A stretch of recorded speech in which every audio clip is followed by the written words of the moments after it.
In this class, you learn about the state-of-the-art and also practice implementing machine learning algorithms yourself. You learn about the most important machine learning algorithms, some of which are exactly what's being used in large AI or large tech companies today, and you get a sense of what is the state-of-the-art in AI. Beyond learning the algorithms, though, in this class, you also learn all the important practical tips and tricks for making them perform well, and you get to implement them and see how they work for yourself. So, why is machine learning so widely used today? Machine learning had grown up as a subfield of AI, or artificial intelligence. We wanted to build intelligent machines, and it turns out that there are a few basic things that we could program a machine to do, such as how to find the shortest path from A to B, like in your GPS. But for the most part, we just did not know how to write an explicit program to do many of the more interesting things, such as perform web search, recognize human speech, diagnose diseases from X-rays, or build a self-driving car. The only way we knew how to do these things was to have a machine learn to do it by itself. For me, when I founded and was leading the Google Brain team, I worked on problems like speech recognition, computer vision for Google Maps Street View images, and advertising. Or leading AI at Baidu, I worked on everything from AI for augmented reality to combating payment fraud to leading a self-driving car team. Most recently, at Landing AI Fund and at Stanford University, I've been getting to work on AI applications in manufacturing, large-scale agriculture, healthcare, e-commerce, and other problems. Today, there are hundreds of thousands, perhaps millions of people working on machine learning applications who could tell you similar stories about their work with machine learning.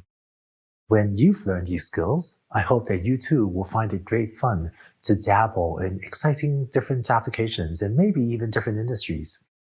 In fact, I find it hard to think of any industry that machine learning is unlikely to touch in a significant way now or in the near future.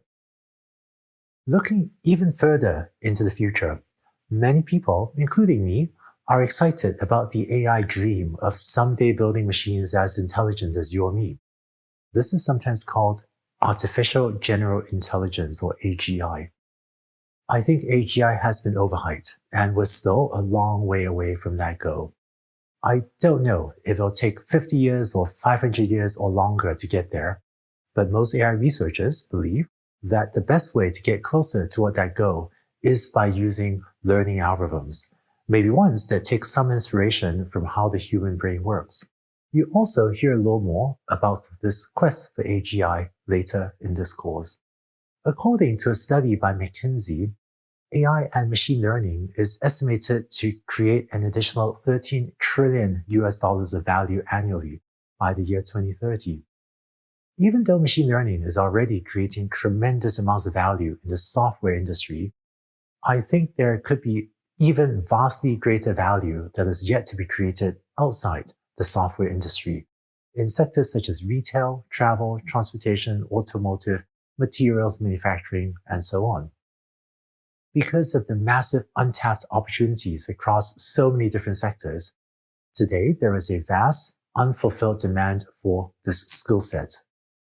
That's why this is such a great time to be learning about machine learning. If you find machine learning applications exciting, I hope you stick with me through this class. I can almost guarantee that you find mastering these skills worthwhile. In the next video, we'll look at a more formal definition of what is machine learning, and we'll begin to talk about the main types of machine learning problems and algorithms. You pick up some of the main machine learning terminology and start to get a sense of what are the different algorithms and when each one might be appropriate. So let's go on to the next video.